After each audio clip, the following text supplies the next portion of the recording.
Hi everyone, this is Grace and welcome back to my YouTube channel. Today we are going to learn how to decorate these Lucky Charms cookies. They're great for beginners and also kids. I've done this as a family class and it's really fun. So for this entire set, I am doing a one consistency outline and flood. That is personal preference when doing minis. Minis are about 2 inches, give or take. And I just personally prefer to do a single consistency. If you prefer 2 consistencies for an outline and a flood, that's fine too. My flood for this whole set was definitely a bit on the thick side. So you can see here, it's really not settling very well yet. So I have to use a scribe this entire set, and I have to do some extra jiggling to make sure that the icing really settles. You can see that little peak that was left by my scribe. I think I'll go back. It's not settling even when I'm jiggling it, so I need to use that scribe to go, oop, bye-bye. So that is the heart. This set is all about flooding, and there's some wet on wet too. So it's a great way to practice your flooding technique, and the cookie is done when it's just flooded, which is awesome because they're great, simple designs, but they're very recognizable at the same time. So you can see when I'm doing this one consistency outline and flood, I'm still doing a pretty thin outline. And the way that that's accomplished is I'm applying very little pressure on the bag.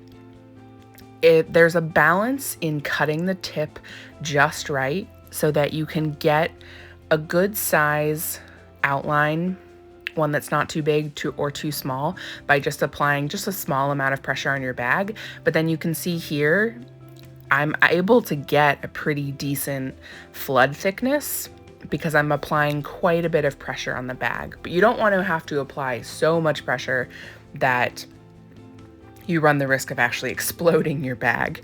So you can always cut a bigger tip, always. So start small. I use a small pair of scissors and I start by just cutting a couple millimeters at a time and test it out.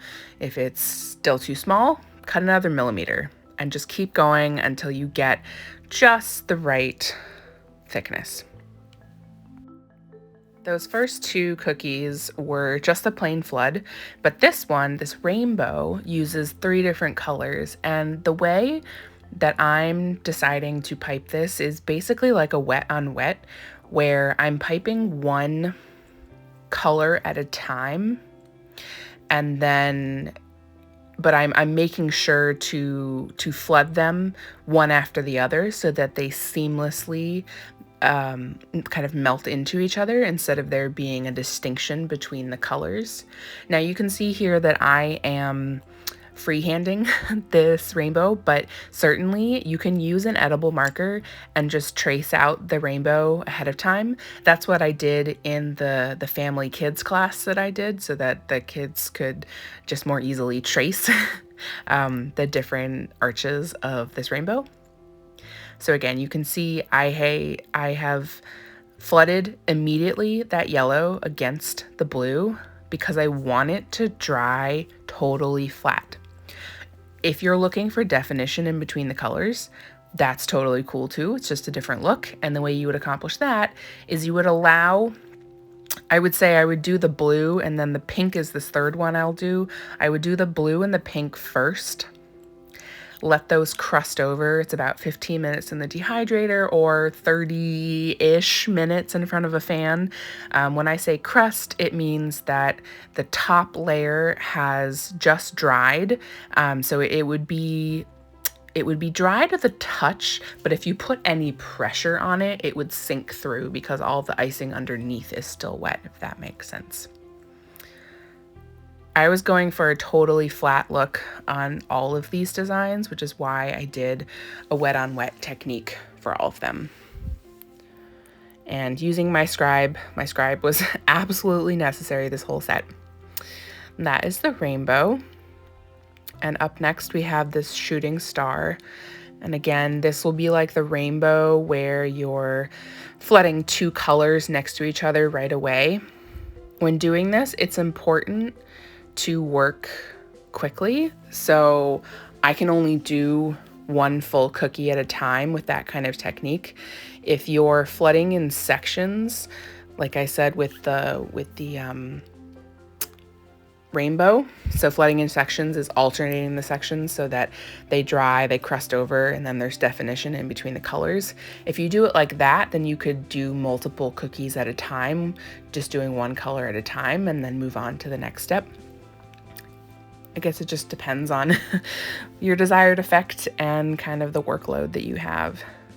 Because certainly it does go faster when you're able to do the same step multiple times, like assembly line over and over, than say having to do an entire cookie every time.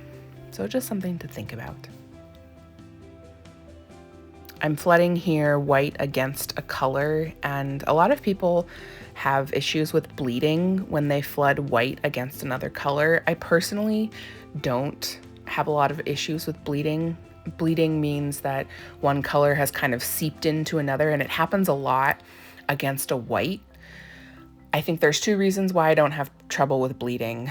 One is that I'm just careful and I don't use too much food coloring. There is the shooting star. When you use too much food coloring, you're more likely to get bleeding. That happens a lot, particularly with darker colors.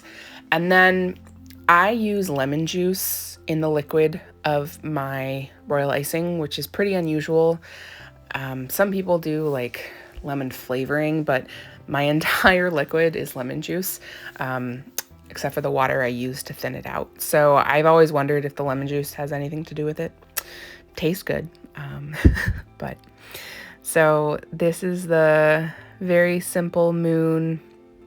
And again, you can see, I can just tell by looking at the icing that I have to use a scribe to help it settle.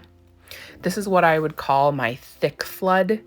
And how I measure that is I take a spoonful of icing, lift it out of the bowl, turn it upside down, and it will just barely fall off the spoon in a stream.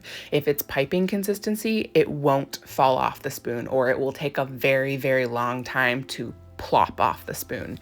If it's a thin flood consistency, it will just stream right off that spoon. So a thick flood is what I use when I'm doing a one consistency outline and flood.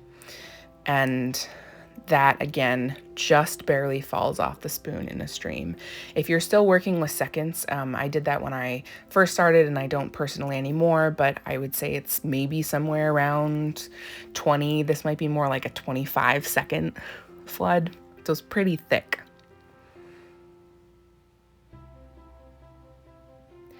These colors in this set are pastels, which is actually kind of hard for me. I tend to work with really saturated colors. It's hard to pull back and get these lighter colors. The key to lighter colors is to tint your icing 2 to 3 shades below what you ultimately want, and then you allow it to develop. Developing means, and this happens naturally, but you let the icing sit for half an hour, 6 hours, overnight, and during that time, the color will darken. And that happens anyway.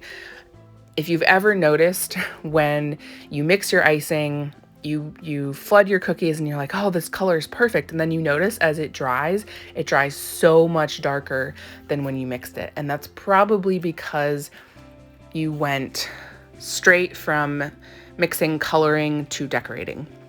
If you give it some time to develop, you'll get a better sense of the true color that you're working with. So for me, I gotta hold back a lot when I'm doing pastels and just barely tint it, allow it to develop for a while, and then come back. And you can always, just like you can always cut a bigger tip of your bag, you can always add more color. So hold back and give it a little bit of time. Even half an hour to an hour helps a lot with deepening and developing the color.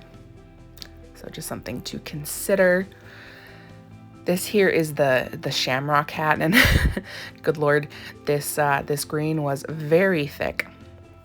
And you'll see the way that I'm doing this wet on wet, and it's how I did the the hourglass previously, that yellow and orange shape. And with this kind of wet on wet, I'm gonna make sure, because I'm doing a pretty big surface, that I want to actually add the icing on top of the green. So I'm not adding it into like the body of the light green, but rather it's being laid on top of it.